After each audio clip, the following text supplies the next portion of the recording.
La jeunesse béninoise, moteur de notre développement, est héritière de notre histoire et est au cœur de notre réflexion ce soir. Après 65 ans d'indépendance, a-t-elle réellement trouvé sa place? Quels sont les défis qui se dressent face à elle et quelles réponses les politiques actuelles leur apportent? Pour aborder ces questions, je le disais, M. Irénée Agossa, qui est membre du bureau politique du parti Union Progressiste Le Renouveau.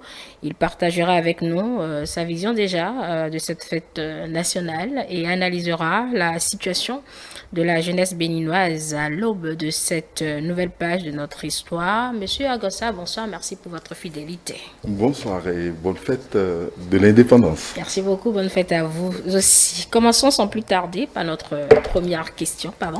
Alors, la célébration du 1er août, nous en sommes au 65e anniversaire d'indépendance du Bénin.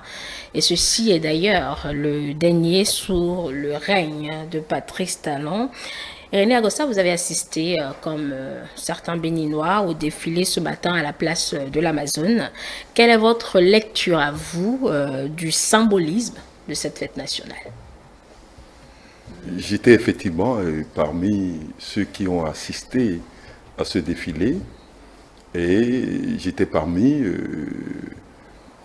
ceux qui étaient les invités spéciaux du chef de l'État. Donc il y avait des étrangers. J'ai eu la chance d'avoir beaucoup d'expatriés. Donc je peux vous dire le sentiment au niveau de ceux-là et au niveau de beaucoup de compatriotes, c'est le sentiment de satisfaction. Et une seule phrase résume tout ça aujourd'hui. Désormais, la grande majorité de Béninois se réclament du pays des hommes fiers. Nous sommes désormais un pays des hommes fiers. Je n'ai pas vu un seul qui n'a pas manifesté sa fierté d'être béninois aujourd'hui. En tout cas sur les lieux. Et quand nous avons quitté les lieux, on a observé la satisfaction de ceux qui étaient même restés à la maison pour suivre le défilé à la télé. N'est-ce pas un comportement naturel? Ah non, ce n'est pas aujourd'hui seulement que nous fêtons. Les données ont changé et la visibilité du Bénin désormais est claire. C'est désormais un moment de fierté, de maturité citoyenne et d'engagement pour la patrie. Il fallait voir sur le terrain l'habillement, l'équipement de nos militaires. C'est un engagement pour la patrie. Vous ne pouvez pas venir sur la place Amazon aujourd'hui sans être engagé pour la patrie.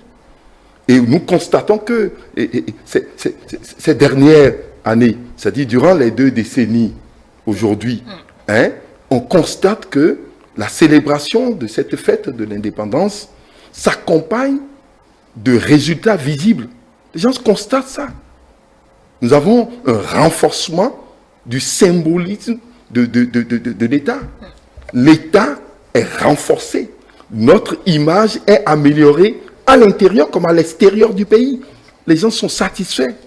Il ne s'agit plus seulement de commémorer l'histoire, mais plutôt d'incarner cette histoire pour servir de remplement afin de construire l'avenir.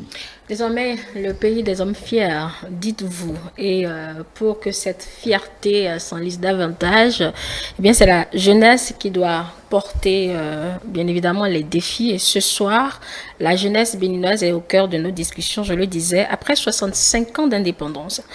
Irénée Agossa, selon vous, cette jeunesse, concrètement, a-t-elle réellement trouvé sa place dans la construction nationale? La jeunesse, normalement, est le fer de lance du développement d'un pays. La jeunesse joue un rôle crucial dans la construction nationale.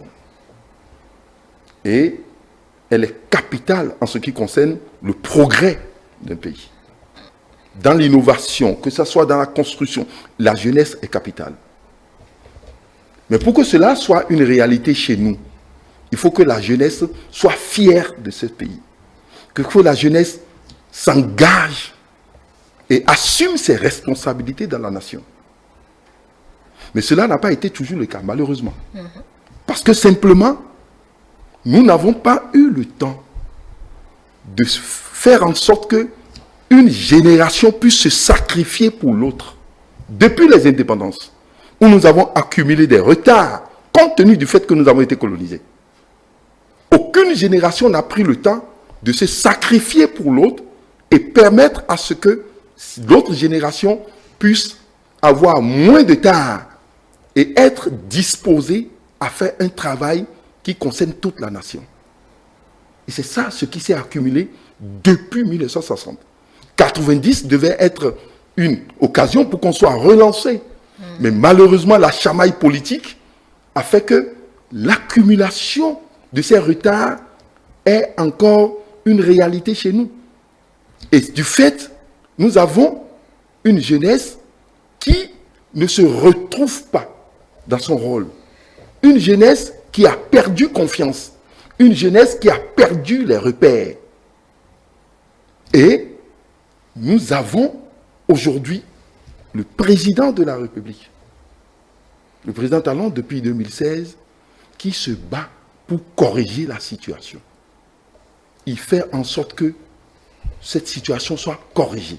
Et aujourd'hui, il y a une prise de conscience institutionnelle qui fait que la jeunesse est désormais au cœur du dispositif du programme de l'État.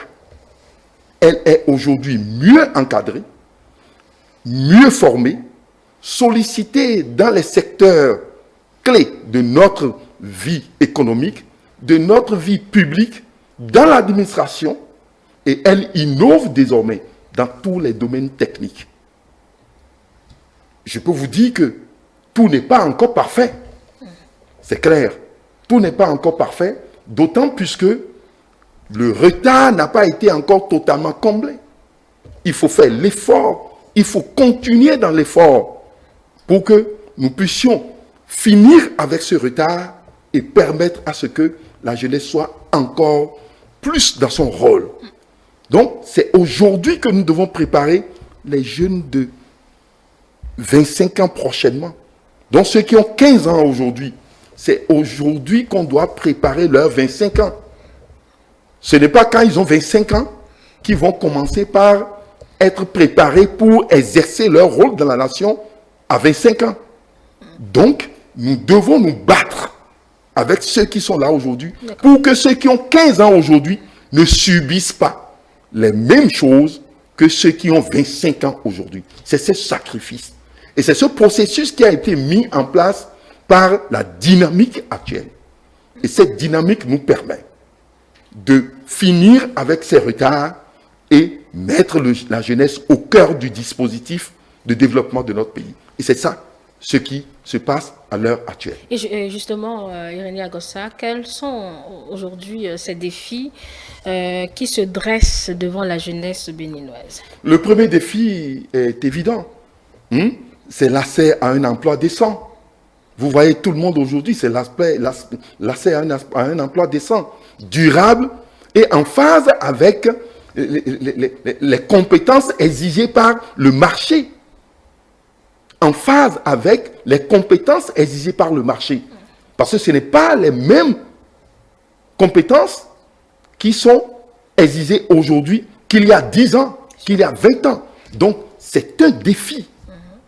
Et cela passe par l'accès à une éducation de qualité, à une formation professionnelle. Ça, c'est un défi de la jeunesse. Nous ne pouvons pas ne pas l'évoquer. Et le chef de l'État, désormais, quand vous avez suivi la rencontre avec les jeunes, il a évoqué, il a reproché le fait même que les jeunes n'ont pas pris conscience pour en parler. Il est clair aujourd'hui que pour atteindre cet objectif, il faut développer les programmes de formation professionnelle, adaptés aux besoins du marché du travail et axés sur les métiers d'avenir. Le deuxième défi, c'est l'engagement citoyen. Il faut que les jeunes participent davantage à la vie démocratique, qu'ils soient acteurs et non simplement des spectateurs, non simplement des consommateurs, non simplement des manipulés. Il ne faut pas qu'ils soient manipulés, qu'ils prennent conscience de leur rôle et qu'ils occupent leur position dans le pays. C'est pourquoi la dépersonnalisation politique est capitale. Le jeune doit s'engager dans une vision de développement de son pays. Il peut être de gauche, il peut être de droite, il peut être de centre, mais il doit s'engager. Et ça, c'est important. Donc, ce défi est énorme. C'est un défi énorme. Parce qu'en matière de civisme, on en a besoin. C'est pourquoi nous sommes en train de mettre l'accent sur l'école de la République. L'école de la République doit aussi être l'école de la citoyenneté. Pour pérenniser les institutions de la République et que cela soit ancré dans le principe même d'engagement de la jeunesse. Le troisième défi, c'est la résilience face aux défis globaux. Vous avez aujourd'hui l'éducation numérique. Vous avez les problèmes liés, c'est-à-dire à l'écologie, les migrations. Vous voyez les jeunes qui ont envie aujourd'hui de quitter le pays et qu'il faut aller, tout le monde pense que c'est l'extérieur. C'est un défi à relever. Ici, ce qui suggère concrètement que ce n'est pas... Il faudrait les aider, justement. Il faut les aider. Donc, c'est pas que il faut les aider. Donc, la jeunesse béninoise doit se projeter dans un monde compétitif. Elle ne doit pas se dire que, arriver là-bas, tout serait bien, etc. Non. Le monde est compétitif à partir d'ici même. Nous devons le faire. Elle a besoin d'outils pour s'adapter. Je rejoins ce que vous dites. Elle a besoin des outils pour s'adapter. C'est clair que nous devons nous battre et tout le système mis en place doit se battre pour que nous mettons à la disposition de cette jeunesse les outils pour que nous puissions nous adapter. Je passe par là pour dire que la jeunesse doit prendre conscience. Les outils sont là. Mais quand j'ai vu les jeunes face au chef de l'État, je ne sais pas si vous avez constaté, des comportements extraordinaires. J'ai vu des jeunes devant la République avec casquette. Je ne sais pas si vous avez vu. Des jeunes représentant l'opposition qui met quelque chose. Quand vous prenez conscience de votre rôle, vous avez une posture face à la République. Quand vous voyez un jeune qui sait sa responsabilité dans la République, il a une posture. Surtout quand il est à la présidence de la République. Il n'est pas dans une campagne, il est en face du chef de l'État. Le chef de l'État a laissé certainement cette image pour que nous nous rendions compte de la qualité de la jeunesse actuelle. Elle doit prendre conscience de cela et dire que je ne dois plus être à ce niveau. Ils ont des responsabilités énormes et ils doivent l'assumer et ils doivent avoir une posture pouvant leur permettre d'assumer cette responsabilité. Je disais tout à l'heure que pour relever ces défis, il faudrait bien que l'État joue aussi sa partition. Et là, nous en sommes à 9 années de gouvernance sous Patrice Talon. Est-ce que les actions de ce régime permettent à la jeunesse aujourd'hui de relever ces défis que vous venez d'énumérer ce soir, Irénée Agossa, et surtout assurer l'indépendance, l'héritage, de l'indépendance? Je suis d'accord avec vous que l'État doit jouer son rôle. Tout le monde doit jouer son rôle. Il n'y a pas que l'État, il y a les parents, il y a tout le monde dans la société qui doit jouer son rôle. Il s'agit aussi du jeune qui doit prendre conscience de de son importance dans la République. Mais l'État, bien sûr, doit faire en sorte qu'on ne soit plus dans le populisme. On doit pouvoir avoir un langage direct envers le jeune. Donc, il est normal qu'on se batte pour les jeunes parce que c'est eux qui constituent le lendemain de ce pays. Donc, avec ce qui se passe aujourd'hui, le dispositif est là, c'était contestable.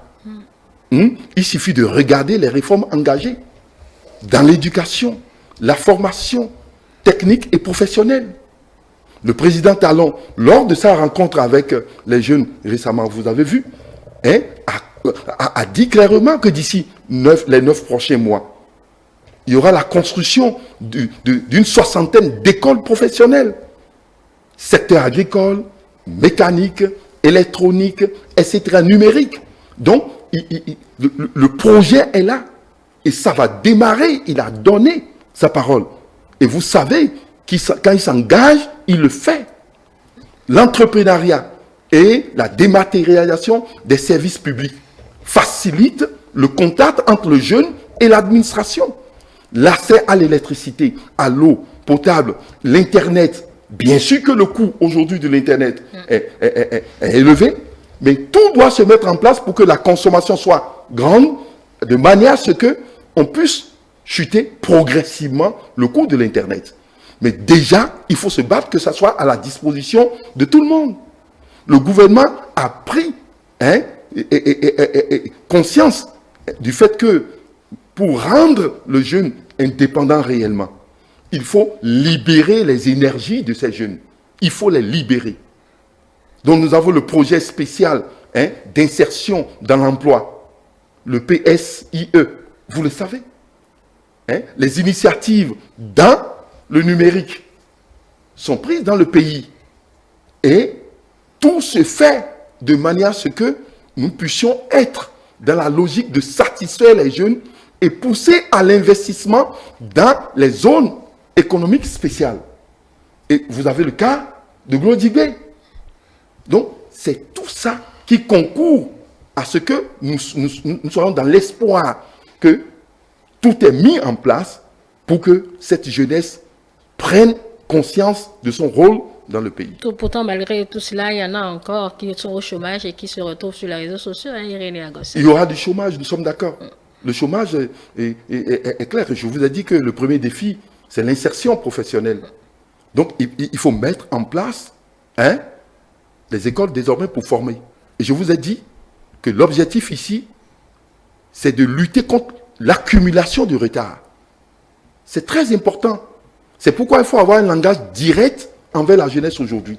Si nous ne luttons pas contre l'accumulation du retard, en préparant les jeunes de 15 ans aujourd'hui pour qu'ils aient pas les mêmes problèmes dans 10 ans, nous aurons toujours les mêmes problèmes et encore dans des situations plus graves. Aujourd'hui, tout est mis en place pour que ceux qui sont là s'en sortent. Mais ils ne vont pas s'en sortir comme s'ils étaient préparés dans le passé à s'en sortir. La faute n'est pas au gouvernement actuel. La faute revient à tout le monde, à tous ceux qui, en fait, n'avaient pas prévu ça. Les parents, quand je vous dis, vous ne pouvez plus avoir un enfant aujourd'hui sans lui demander qu'est-ce qu'il veut faire. C'est-à-dire la question de l'employabilité après le diplôme. En notre temps, c'était le diplôme simplement. Mais aujourd'hui, il faut non seulement le diplôme, mais il faut poser déjà la question de l'employabilité aux jeunes. Et très jeunes qu'ils comprennent que ce n'est pas seulement le diplôme. Mais qu'est-ce que je vais faire de ce diplôme?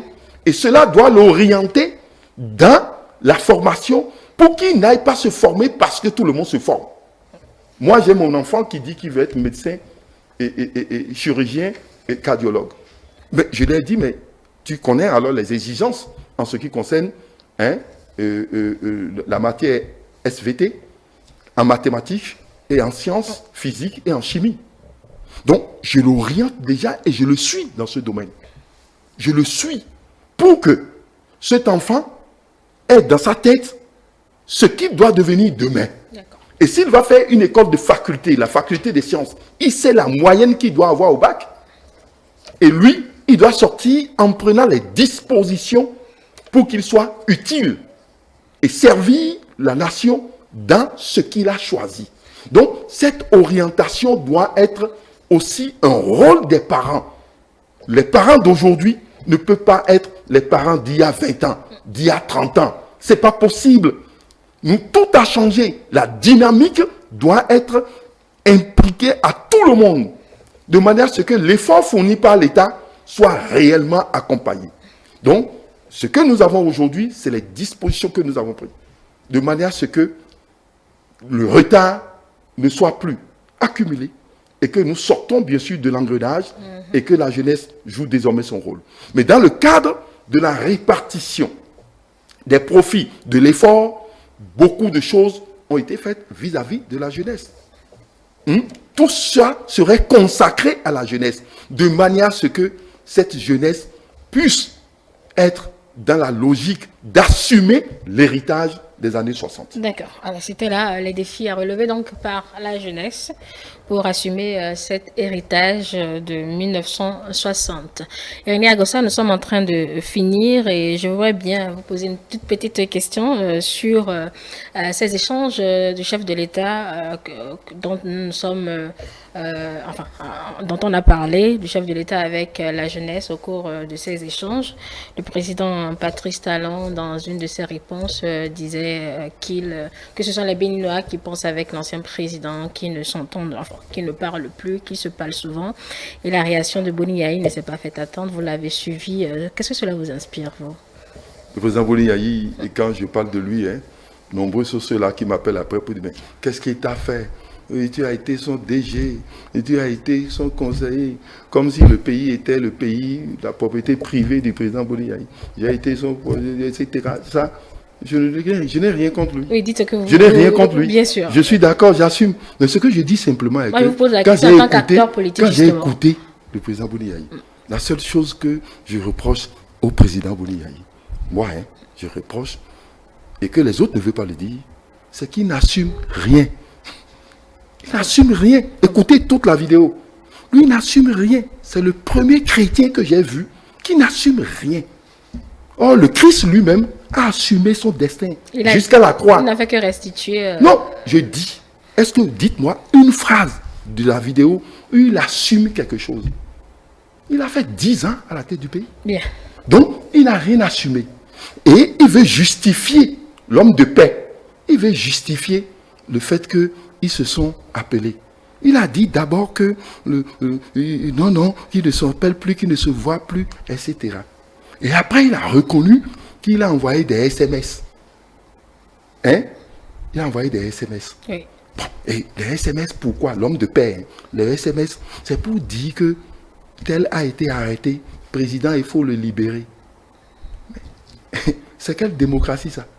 L'état de droit exige quelque chose, la séparation des pouvoirs et le respect de la légalité. L'ancien président, il appelle son collègue, c'est pour lui dire de libérer un prisonnier. Ça veut dire quoi? Et sa démocratie qu'il veut restaurer là, lui-même avait qualifié l'autre démocratie de Nescafé. Donc, en fait, il veut réhabiliter la démocratie de Nescafé. Ça, c'est une... Non, mais c'est ce qu'il dit. C'est un parallèle que vous faites. Et je l'ai écouté avec beaucoup de sérieux. Le président se dit un homme de paix. L'homme de paix, c'est celui qui respecte la légalité dans un pays. Bien. Donc, dans un pays, on a voté des lois. On respecte. Jusqu'au moment où ces lois seront abrogées, une autre serait votée et on continue. On peut toujours intercéder pour les gens quand oui, on mais est à des positions données. On intercède, mais on ne prend pas l'autre pour l'institution qui arrête. Le chef de l'État, le président Talon, n'arrête pas les Béninois. Merci à Donc, vous, ce qu'il dit aux Béninois, par son populisme, c'est de dire que Talon arrête. Talon alors libère les gens. Et il dit à la fin, nous allons nous entendre pour qu'on règle ces problèmes. Non, c'est pas là. Nous allons quitter cette étape de démocratie Nescafé. Les institutions vont jouer leur rôle et lui-même finira par jouer son rôle d'homme de paix. Merci à vous, Irénée Agossa. Vous êtes membre du bureau politique du Parti Union Progressiste Le Renouveau. Le sujet principal de nos échanges ce soir, c'est la question de la jeunesse. Les défis essentiellement pour assurer l'héritage de l'indépendance. Vous avez rappelé ces défis, des défis qui seront relevés, bien évidemment, avec la contribution de l'État entier également, du rôle que chaque parent doit jouer. On se donne rendez-vous vendredi prochain. Pour dire que... Non, c'est moi qui conclue. Non, je ne conclue pas. Mais je rappelle pour dire que chacun de nous ne doit pas seulement célébrer cette indépendance.